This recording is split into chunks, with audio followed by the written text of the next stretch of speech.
Continuamos con el programa. No sé si estás por ahí, Guillermo, como para empezar a hablar. Tenemos un segmento donde nos vamos a enfocar específicamente en el desarrollo de diferentes tecnologías para el control de plagas y cómo esto fue afectando a los mercados a lo largo del tiempo. A Guillermo lo presenté ayer, tendría que leer nuevamente tu currículum y leer el mío, con lo cual lo voy a hacer de manera informal, si me permitís. Pero Guillermo es ingeniero zootecnista, recibido en la Universidad de Lomas de Zamora, también es docente de la Facultad de Ciencias Agrarias de dicha universidad y es gerente del negocio local de la División Salud Ambiental de Chemotécnica.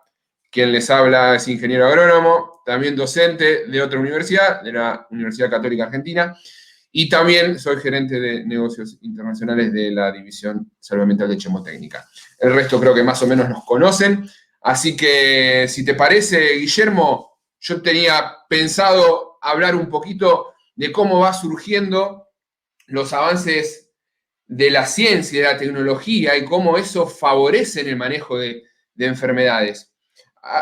Si uno en este contexto que estamos atravesando y nos ponemos a pensar cómo se avanzó en tan poquito tiempo con esta enfermedad, con el tema del COVID, con el desarrollo de las vacunas y demás, lo extrapolamos a otras épocas y realmente lo que logró la ciencia en este último año es fantástico. Sin Y duda. el otro día estaba leyendo y hago mención a un fenómeno que sucedió en Argentina, particularmente en Buenos Aires y en Corrientes, respecto a una epidemia de fiebre amarilla. Sabes que cerca tengo registros, acá tengo algunos datos como machete para ir mencionando y dando datos precisos, pero cerca de hacia fines de 1870, en Brasil había una pandemia muy grande de fiebre amarilla, epidemia que se fue trasladando también hacia Paraguay. En ese momento, la provincia de Corrientes mantenía una comunicación constante con Paraguay respecto a relaciones comerciales que tenían en esa época. El primer caso de fiebre amarilla sucedió en la provincia de Corrientes en diciembre, particularmente está registrado el 14 de diciembre de 1870, y los gobernantes de esa provincia en ese momento, sabiendo incluso las situaciones epidémicas en Paraguay y en Brasil, decidieron mantener esas relaciones comerciales. Eso trajo como consecuencia que en pocas semanas se dispare a las nubes los casos. Particularmente generó una huida de la provincia en Corrientes. En esa época, estamos hablando, según los censos, de que habían 11.200 personas de población en Corrientes. La mitad se fue. Los que quedaron tuvieron y padecieron un montón esta enfermedad, generando registros hasta 2.000 muertos. Y rápidamente de Corrientes pasó a Buenos Aires, que algo interesante porque esa experiencia también fue modificando la arquitectura y la parte urbanística de Buenos Aires. En ese momento empezó a haber brotes, el primer caso registrado en Buenos Aires fue en enero del año siguiente, de 1871, y durante esa temporada, cuando hagamos un contexto adecuado, todavía no se conocía el rol del mosquito vector. En ese momento se pensaba que era una enfermedad, como se dice, miasmática, o sea que se transmitía la fiebre amarilla a través de vapores, ¿no? que supuestamente liberaban las personas enfermas. En Buenos Aires, en esa época, y ante ese brote específico, generó también una migración. Mucha gente se mudó, y particularmente se mudaron del barrio de San Telmo hacia el norte de Buenos Aires, y fue lo que después se fueron fundando, digamos, las bases para que después se vaya creando todos los barrios como actualmente los conocemos como Barrio Norte o San Fernando. La gente pudiente se fue yendo hacia esas zonas del norte y dejando casas abandonadas que se transformaron en conventillos. Y también eso generó una discriminación, porque en esa época, ante el desconocimiento del rol vectorial del mosquito, también se empezó a vincular a la fiebre amarilla con los inmigrantes, con la clase social y todos los problemas. Al punto tal que hay registros de que la Comisión de Higiene de San Telmo prendía fuego para evitar esta transmisión en el aire de la fiebre amarilla, de leña con alquitrán, con todos los problemas que ello podía generar. Entonces era muy común encontrar nubes, ¿no?, negras que invadían la ciudad. Y también hay un mito, que anda andá a chequearlo, ¿no? Pero que el tema de las casas altas, de los techos altos, las construcciones de época de los techos altos tenía que ver con el espacio necesario para que esos vapores asciendan y no tomen contacto con la gente y se enferme respecto a la fiebre amarilla. Vos fíjate que estamos hablando de 1871. Recién en 1881, Juan Carlos Finlay, cubano, descubrió el rol vector del mosquito en la transmisión de la fiebre amarilla. Estamos hablando 10 años después. Una locura. Sí. Hoy día convivimos con el desarrollo de una vacuna. Tenemos ya más de 70 años disponible una vacuna para fiebre amarilla, descubierta por un virólogo que incluso le dieron un premio Nobel por ese descubrimiento. Pero situaciones como esta hay varias. No sé si querés hacer mención también a lo que pasó bueno, con la pandemia, ¿no? En cierta medida, fíjate cómo cuando uno lee entre líneas, lo que se reconoce en todas estas acciones es la incorporación de conocimiento, ¿no? Y que lo venimos diciendo mucho desde ayer, y la necesidad de ir especializándose, porque hace falta conocer la plaga que uno necesita controlar. Hace falta incorporar conocimientos, relaciones con el comportamiento de las especies, las adaptaciones que sufren. Sin ir más lejos, vos lo dijiste, creo que todo el mundo ya a esta altura lo sabe. De hecho, está muy bien redactado y contado en el libro de Héctor Cotto sobre el manejo de roedores sinantrópicos. La peste negra, estamos hablando del siglo XIV, que realmente diezmó a la población. Los archivos hablan de entre 80 y 200 millones de personas que perdieron la vida. Obviamente, cuando uno promedia, hablamos de unos 50 millones, que es lo que menciona la OMS. Y estamos hablando de que muchos años después, porque estamos hablando del siglo XIV, en el año 1905 se incorpora William Liston en un equipo de la India, y ahí se descubre, como bien vos decís, pero muchísimos años después, a la pulga Xenopsilia chiopis como vector de la peste, que en realidad también se desconocía hasta ese momento. Y lo que se percibe ahí en ese entonces es que en realidad no solamente en realidad la peste negra se transmitía por la pulga, obviamente, había relación y contacto con fluidos humanos, el flashing también a partir de estornudos y tos, montones de cuestiones asociadas que se fueron conociendo, pero fíjate que muchos años después se incorpora un insecto vector, asociado también a un roedor, porque es el principal, el ectoparásito de los roedores. ¿Y cuál era la particularidad? Que la peste mataba al roedor también. Entonces, muerto el roedor, la pulga es pulga, no es un insecto, pero no es tonto, buscaba a otro huésped, y ese huésped era el ser humano. Y ahí la diseminación exponencial de la enfermedad. De hecho, estamos hablando del siglo XIV, pero no es una enfermedad tan vieja. Lo que quiero decir es todavía está vigente. Madagascar, el Congo, Perú mismo, son hoy zonas endémicas en cierta medida de lo que también es la peste. Entonces, partiendo de eso y la necesidad de la especialización, del profesionalismo, de ir entendiendo cómo se maneja el entorno, cómo se manejan en definitiva las plagas y los vectores, decíamos ayer que es necesario que conozcamos todas las herramientas. Imagínate vos la necesidad o lo valioso que hubiera sido en el siglo XIV si hubiera existido este nivel de formación, de conocimiento, de especialización, ¿no? ¿Cuántas cuestiones se hubieran evitado? ¿Cuánto se hubiera limitado el crecimiento exponencial de los roedores? ¿Cuánto se hubiera evitado en cuanto a la existencia de ectoparásitos asociados a estos roedores? Entonces, es clave que entendamos que es necesario ir incorporando conocimiento, porque el mercado, porque la legislación permanentemente nos va a ir demandando el uso, o mejor dicho, la reducción en el uso de estrategias de control químico, sí la incorporación de nuevas estrategias de manejo del entorno, pero fundamentalmente la especialización de quienes brinden los servicios. Y hacia ahí creo que van todas las profesiones en el mundo. Entonces, dicho esto, y creo que como incorporación del mercado, nos parece importante dar el pie y convocar, invitar, presentar a un exterminador experimentado que nos va a hablar de cómo contener a la pulga.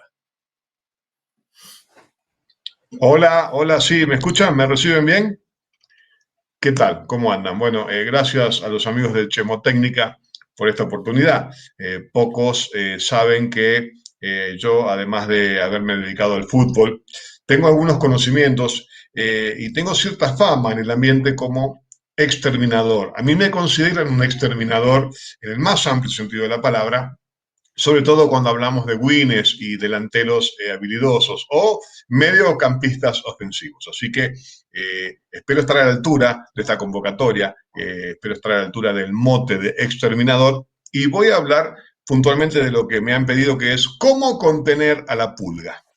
Es un tema que, por lo que vengo escuchando en la charla, es un tema que los desvela, es un tema que a ustedes les preocupa, y a todos nosotros también.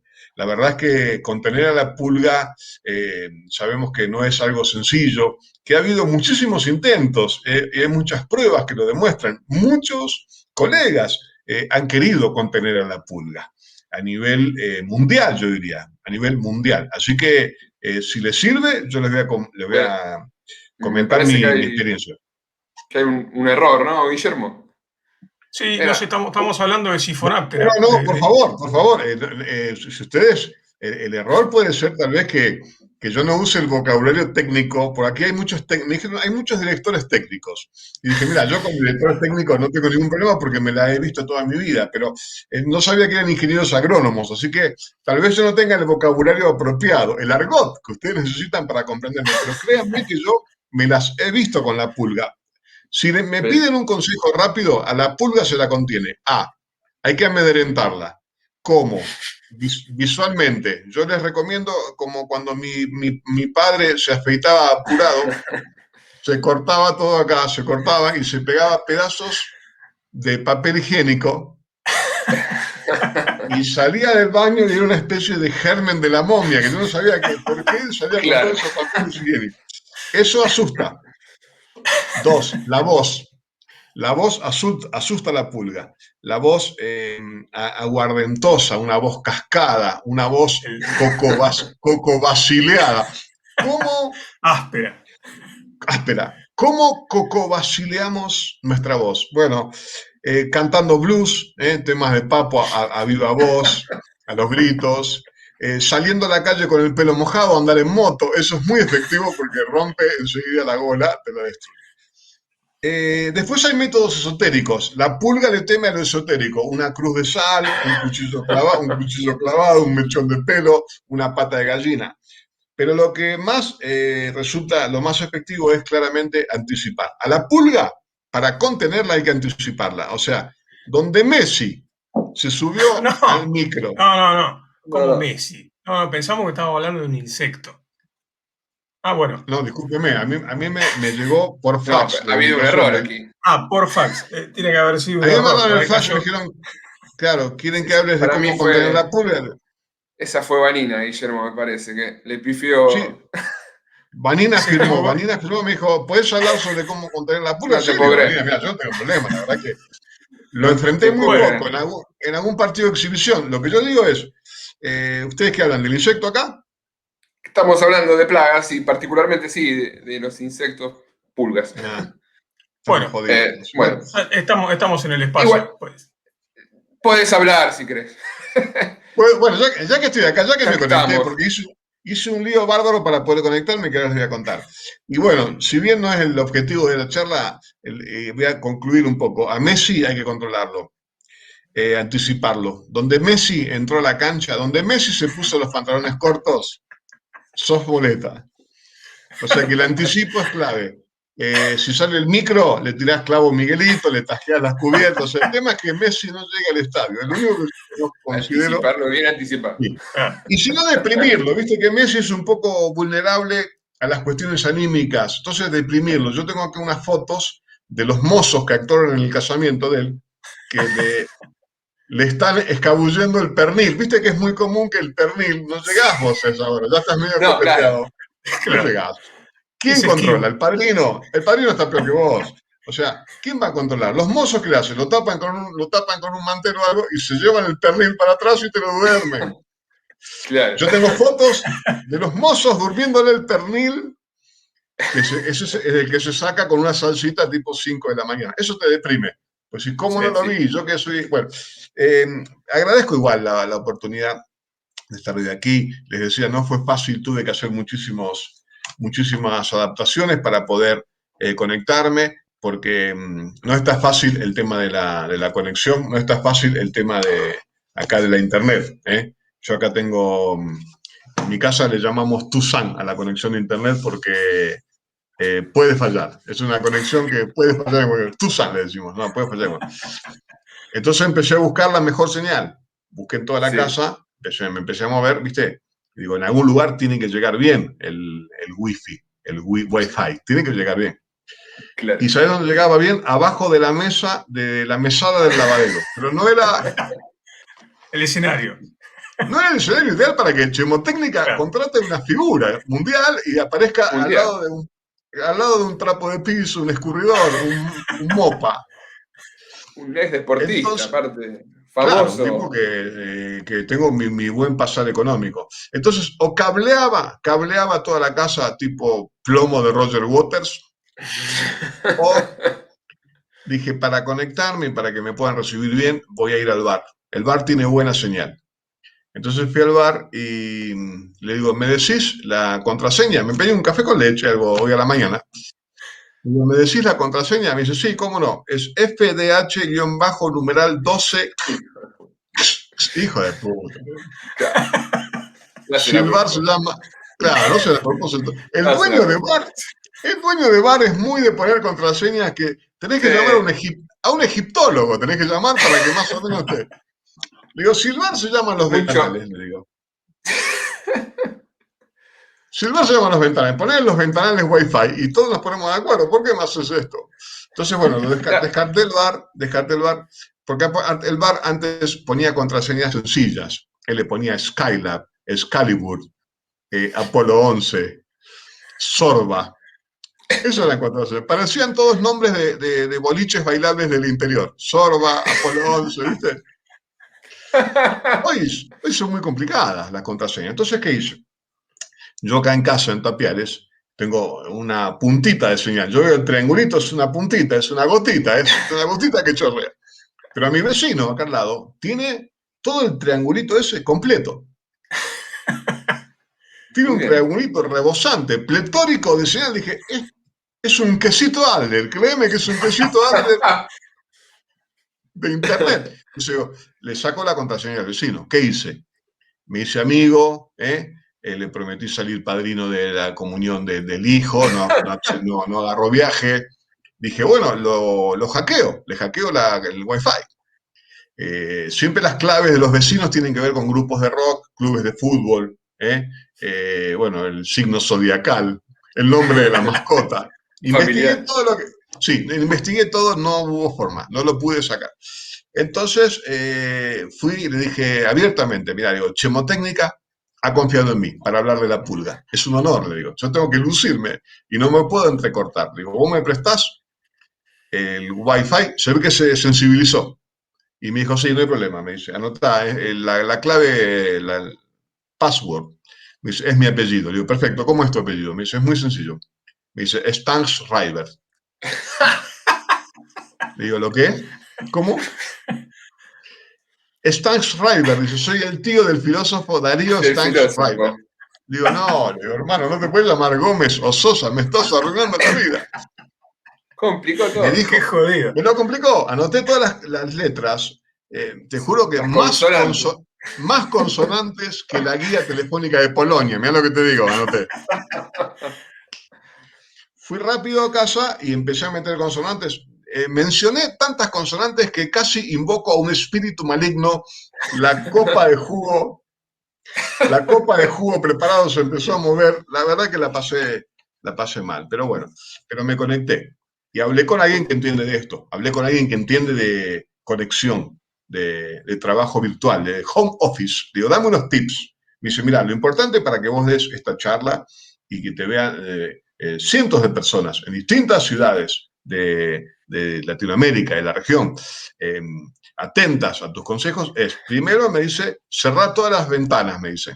¿Por qué? En la computadora, digo, me hace un calor bárbaro, digo, acá tengo el tiro balanceado al toque, al mango, me puede perjudicar. El monóxido, le digo. No, me dice, cerrar las ventanas de las aplicaciones, porque uno a veces no sabe y tiene abierto el WhatsApp, entra un mensaje de Twitter, entra Claro. un mensaje de Facebook, entra un mensaje de un montón de aplicaciones. Incluso algunos, si está medio sucio, hasta un mensaje de Tinder te puede entrar.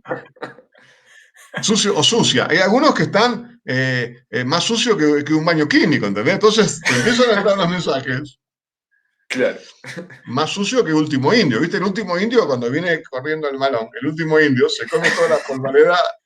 Bueno, está sucio como último indio. Entonces cerré todo. Eso perfecto.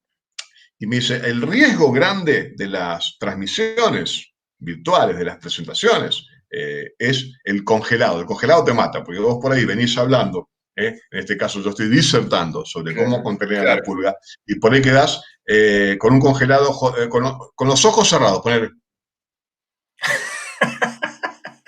Y pareces un soñador, un romántico, un tipo, tenés una especie de bohemio que pierde seriedad. Yo estoy aquí con todos ingenieros agrónomos, no puedo perder mi seriedad, ¿se dan cuenta? O boca abierta. Que también es jodido, pues si hay algún quilombo en el comedor. Sí. Alguna desprolijidad, alguna emplomadura que está medio cascoteada, alguna pieza faltante, lo que sea, ya te expone, porque cuando estás hablando no se nota, pero el congelado, el tipo va y observa, ¿te das cuenta? Trompita polémica. Vos venís bien y de pronto quedás beboteando al gerente de logística de una fábrica de hormigoneras y se da para el malentendido, medio, te saca de tema, te saca de eje, perdés tu objetivo. Barbudo, ojeroso, con migas de pan sobre la ropa, me dice, cuidar la imagen, porque de ahí vas directo al casting de Narcos 2, o sea, un mal congelado, una captura de pantalla, mal trabajada, la imagen mal iluminada y vas a las alertas rojas de Interpol. Claro. Tu foto aparece en todos los aeropuertos, ¿entendés? En el acto. Claro. Es muy jodido, hay que estar muy atento. Y un efecto que yo, si hay alguien, algún día espero cruzarme con alguien que sepa mucho de tecnología, le quiero preguntar, porque hay un efecto que es la monta empieza, que es una especie de patinación que hace, no sé por qué, porque da la imagen que consumiste barbitúricos mezclados con alcohol. Sí, Este tipo, un mini ACV. Sí, sí, puede ser un problema exacto, neurológico. ¿Por qué hace eso? Por favor, si alguien me ve haciendo eso, no lo grabe y no lo manifieste. De ahí vas a una granja de recuperación directamente del Cedronar. Te llaman del Cedronar, te esperan en la puerta y te sacan del sur. Bueno, y preparé la casa, claramente. Preparé la casa, fíjense, con el cortinado. Sí. Lavé cortinado. Mejoré un poco. Porque hoy en día el Zoom, este trabajo virtual, muestra todo. Uno accede a las casas. Yo estoy viendo acá la casa de ustedes, por ejemplo, el fondo. Y claro. el que es medio curioso, te fisgonea. ¿Entendés? Yo cuando entra en la cámara así, digo, mirá el plafón que tiene Rocasalvo, por ejemplo, cuando miro televisión, ¿viste? Mirá el calendario de Chiche Herblum que tiene. Mirá Cornillot, mirá el libro de Cornillot. Recetas de 100 escabeches mágicos. Mirá, Cornillot usa los mismos escabeches que uso yo. ¿Entendés? Hay mucha pérdida de la intimidad, de la privacidad. Entonces, saqué manchas de humedad, que es algo que no me fue fácil porque yo estaba encariñado. Yo, cuando estoy acá en Tapiales, aislado en esta época de restricciones, adivino formas en las manchas de humedad. Visualizás formas. Visualizo un citoplasma, visualizo la cara de Cherquisvialo, en el momento que dice Johannesburg. El hipopótamo de Pampernick. En fin, yo veo figuras. Iba a tapar con cuadros, pero si tenía tanta humedad que con cuadros necesitaba, iba a aparecer una galería de arte, el living de Bruno Gelber, mi casa. Entonces dije, no, mira, mejor le metí una pintura, decoré, ¿viste? Hay que mirar el fondo, sacar un tender atrás. Complicado. Por más que seas Claro. un neurocientista, con un tender atrás pierde todo tipo de autoridad intelectual, ¿se dan cuenta? O sea, yo Claro. podría tener un doctorado ahora en agronomía, pero si yo tengo un tender atrás, no Resta. puedo transmitir, no puedo trasvasar conocimiento, ¿se dan cuenta? Bien. O Eh, el que vende, el que compra lavarropas usados también, que te sale el ruido de atrás recién. De hecho, me ha ojo, pasado, ojo ojo con el el ruido. buteo. Y El ahí va buteo. el hijo. Lavarropas, Ojo el Claro, ruido. Te ese, pasa un botellero, claro, cámara, botellero, señora. Ojo, el botellero. No tenés que lo andar podemos evitar. muteándolo. Sí. Ojo también las mascotas, porque la mascota no entiende del home office, la mascota no entiende de virtualidad. No, no. Entonces por eso, oye, un gato, un perro, eso es dentro de todo esperable, una mascota, un animal doméstico. Pero de pronto un lemur, un hurón, es raro, ya habla de tu personalidad. ¿eh? Ya un yacaré, un hipopótamo, eso es un Sí. tipo excéntrico. ¿eh? Eh, Hay un grito, igual, cualquier mascota que uno tenga, hay un grito que yo aprendí de mi padre, que es un grito que es un... que es un lenguaje ininteligible. Sí. Es una mezcla de quichua, es una mezcla de quichua con japonés, no se sabe bien qué es. Pero la mascota entiende perfectamente que no es bien recibida, que ahí está pasando algo que es de otro orden, que ellas deben alejarse de esa situación y te tienen que dejar a vos laburar y exponer como estamos describiendo. Bien, no me quiero ir por las ramas, pero eh, bueno, ¿por qué sé algo de tecnología que me permitió estar de aquí? Porque yo en el fútbol utilicé tecnología, yo fui precursor. Ajá. Nosotros usábamos, no la tecnología que se usa hoy, ustedes hablaban antes de los avances tecnológicos. Nosotros usábamos, por ejemplo, calculadoras científicas, fuimos precursores. Porque estábamos muy comprometidos con el descenso, así que teníamos la científica porque cada centésima jugaba, cada centésima marcaba la diferencia. Sí, teníamos la científica e ingresábamos los Buenísimo. resultados. Claro, incluso llegamos a concentrar con una maestra particular de matemáticas que nos decía, ojo que si hay un gol en cancha de Arsenal, acá ustedes tienen que hacer 3. ¿Estaba de acuerdo? Sí, sí, sí, claro, estamos de acuerdo. O sea, hablaba el técnico, hablaba la maestra particular de matemáticas. Y ahí salíamos a la cancha motivados. GPS no había, nosotros, hoy esa joroba, para aquellos que no son muy futboleros, los jugadores no tienen acá un grano o un forúnculo, no tienen una No. entrada USB, no, tienen un GPS.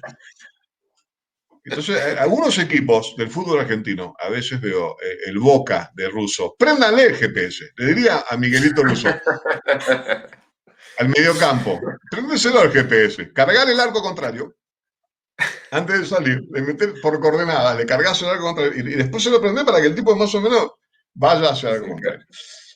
Mapa de calor, no había en mi época. No había mapa de calor. A lo sumo, el técnico le decía al que cuidaba el césped, al canchero, le decía, ¿dónde se movieron? Le decía, mira, acá está más amarillento, le decía el canchero. Para mí que se movieron por acá, porque lo veo amarillento, está quemado el yuyo. Bueno, perfecto. Y después, bueno, el VAR, el dron. Bueno, El dron, nosotros dron no teníamos, pero Timoteo, a quien quiero recordar en este momento, cuando yo estaba en Ferro, se subía a los monoblocks que están por Avenida ahí Avellaneda, que se ve, desde el monobloc se ve la Y cancha. relojeaba de ahí arriba. Movía, iba al tender, pedía permiso, se metía en el tender, claro. corría las frazadas y de ahí miraba los movimientos defensivos de un Agonil, un Pricotco, etc. Bien, y el VAR. El VAR es algo que yo no estoy de acuerdo porque hoy está muy de moda el VAR. Para los que somos un poco ásperos, un poco rústicos de juego violento, obviamente nos perjudicaría. A mí el VAR me hubiese perjudicado. Más allá de que lo considero un gasto superfluo, un gasto realmente estéril, porque cuando yo pegaba una patada no había que aplicarle ningún tipo de tecnología para construir. No hace falta, ¿entendés? Una patada mía se veía desde la tercera bandeja que yo había entrado. Era genuina. Era aparte, era de estilo y era, digamos, muy visible, muy clara, muy elocuente. De un satélite ruso veían una patada mía, ¿entendés? Sergei le decía a Vladimir, ¿viste? Claro, pues yo iba Con lo cual, aplicarle VAR a una patada mía me parece redundante y es como decirles, aplicarles un microscopio a unos repasadores de roticería para saber si están sucios. No hace falta. Si yo entro a la roticería y veo que el repasador está sucio, ¿qué voy a gastar? ¿En un microscopio? ¿Para qué? No tiene sentido. No tiene sentido. Bueno, Desviación de entonces, recursos.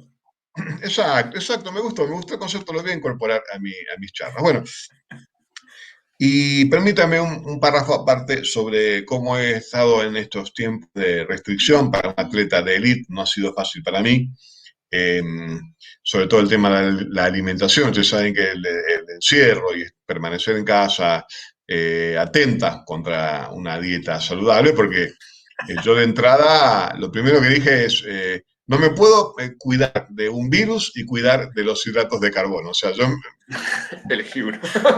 tengo que elegir un enemigo, yo no puedo tener Hay que dos elegir enemigos. uno, obvio. Sí.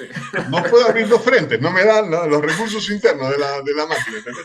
Estamos de acuerdo. Entonces, me voy a cuidar de un virus, me cuido del virus todo lo que vos quieras. Le meto alcohol, le meto lavado de manos, meto triple barbijo, lo que vos quieras. Pero libérame.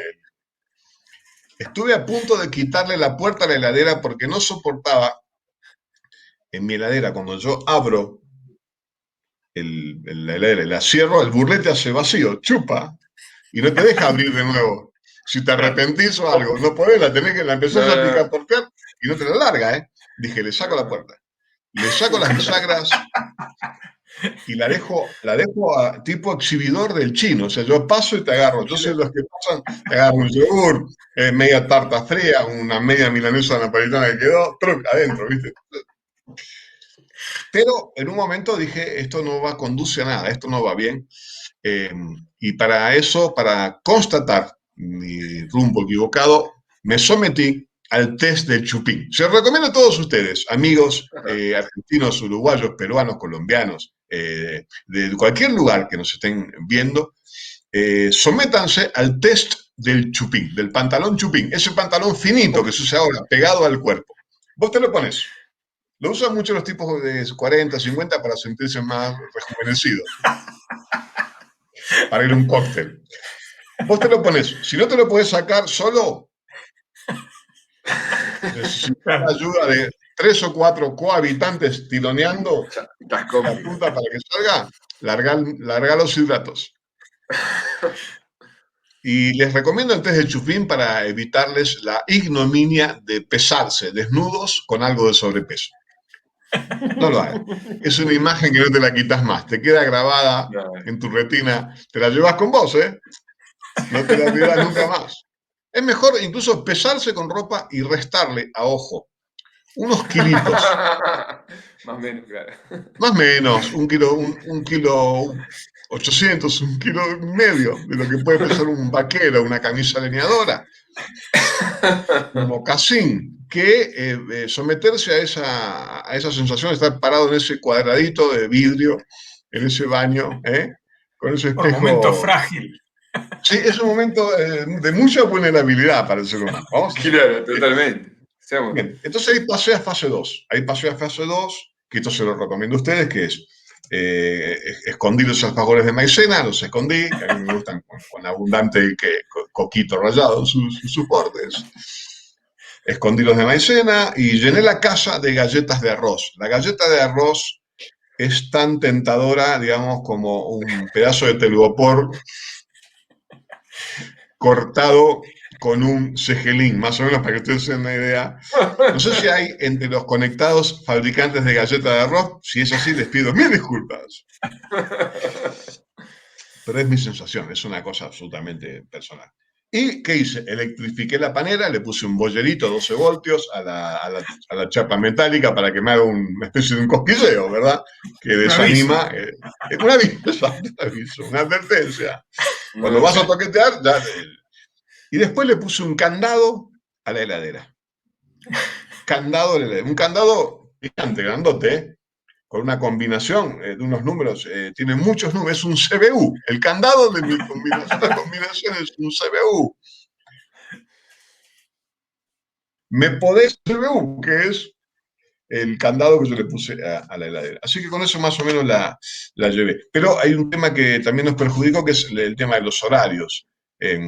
Yo con las series, esta que estamos viendo, series, me alteró los horarios, la ansiedad, ¿eh? Dormí menos que Sí. Bernie, imagínate, dormí de a tramos, aparte, dormí de a tramos, o sea, te duermo un rato como un remisero, duermo como un remisero. Un Un sueño rato en de la prolijo. cama, sí, después de prolijo. Un prolijo, un Un desprolijo. rato en la cama, un rato viendo tele en el living, después en la mesa de la cocina, apoyado así, en la silla del patio. Eso duermo en distintos lugares, a distintas horas. Y las series no ayudan, las series no me ayudaron, porque No, no ayuda nada. Sí. no ayuda. Yo arranqué con mucha voracidad. A ver, me falta ver, creo, Beverly Hills 90210. Después vi todo lo que había. Agotaste Vi, todos los recursos. agoté todo, ya no me queda nada. Me vi RRDT, Un regalo del cielo, vi todo, la verdad que ya no me queda nada. Y algo que me llamó la atención de este ciclo, de este periodo pandémico, es la ropa. ¿Qué ropa elegir? Hay que ponerse un pantaloncito, un zapato, porque ni Marcelo Bielsa resistió 200 y pico de días de jogging. Llevamos no sé cuántos. Claro. Yo creo que pasé el año y pico. Yo llevo a andar por los 500 días de jogging. Imagínate que o sea, ni Marcelo Bielsa se atrevió a tanto. Y la otra gran pregunta que yo me hago es, cuando uno está encerrado, ¿cuál es el momento de bañarnos? Porque la rutina funciona, la rutina es como un principio rector que ordena un poco nuestras vidas, ¿viste? Está el que se baña antes de ir a trabajar, el que se baña antes de irse a dormir, el que se baña cuando se levanta, el que se baña cuando hace deportes. Pero cuando no hay rutina, cuando todo el día es lo mismo, estamos sentados frente a este artefacto, Claro. nos bañamos. ¿Cuándo Claro, decimos acumulás corto horas. acá? Corto acá. Bueno, yo voy a dar algunas pistas para detectar el momento del baño. Una es cuando los cohabitantes de la casa te rehuyen. Vos entrás a una habitación y todos salen corriendo, tipo cuando llegaban los estafadores, cuando llegan los programas de investigación periodística, tipo Facundo Pastor, Claro. que los estafadores Claro. salen Salen corriendo. por arriba de los techos, cruzan el rojo, no importa nada. Bueno, o cuando la mascota te identifica como cucha. Hay un momento en que la mascota cree que sos cucha. Claro. O cuando tu cuerpo emana un olor jodido, complicado, tipo heladera desenchufada, tipo Dengue. tu cuerpo huele a locutorio. ¿Viste? Es un olor semi-humano muy jodido que yo recomiendo ahí, si bueno, listo, paro acá y me voy a bañar. Y bueno, amigos, para ir redondeando, porque me gusta mucho este momento, este encuentro, les agradezco una vez más a los amigos de Chemotécnica por esta oportunidad, más allá de que hubo un pequeño malentendido, una confusión. Yo pude hablar lo que conozco de la pulga, yo hablaba de la pulga Messi, ustedes hablan de la pulga insecto, pero encontramos un punto en común. Y me gustaría retirarme como yo me retiraba en mi época de jugador, para sentirme como en casa, envuelto en puteadas. Yo cuando me retiraba de la cancha me iba envuelto en un mar de insultos. Así que si ustedes me permiten, yo para retirarme y sentirme un jugador como lo fui, me voy a retirar recordando algunos insultos que ya no son los clásicos, viste, pasate a nafta, ni con un 38 afanás una pelota, sos más lento que Only You, estás más duro que un zapato arriba del techo, sos más malo que el papá de Luis Miguel. En fin, un montón de insultos Pero ahora los hinchas preparan insultos post-pandémicos. Quiere decir, insultos para cuando el fanático pueda volver a los estadios. Y yo voy a compartir a modo de souvenir, a modo de cierre, la frutilla de la torta, les voy a dejar los mejores insultos que preparan las hinchadas del fútbol para su regreso a los estadios. Y con esto me despido. Gracias por la invitación. Ha sido un gusto que me escuchen. Bien. Insultos post-pandémicos. Arquero, salí que terminó la cuarentena. Gordo, subite la curva y aplanala. El codo era para saludar, asesino. hacete hisopar si te falta el aire. 5, ¿qué te comiste? Yeah. Un sándwich de pangolín. Esto es duro. Muerto, ponete el barbijo que vas a contagiar a tus compañeros. 5, activar el protocolo que no paramos a nadie. Y este es el que a mí más me gusta porque suena cariñoso, pero en realidad es cruel, que dice: Ever, cuídate, quédate en tu casa. Me gusta. Muchas gracias, amigos. Gracias Excelente, por escucharnos. gracias. Muy bueno, Bueno, muy muchas bueno. gracias. Gracias a ustedes por Muchas venir. gracias. Gracias. Que sigan bien. Muchas gracias. Cuídense. Abrazo. Nos vemos pronto. Adiós. Chao, chao. Cuídense, cuídense. Nos vemos. Muchas gracias. Muchas gracias, Guillermo. Gracias, Ever. Y bueno,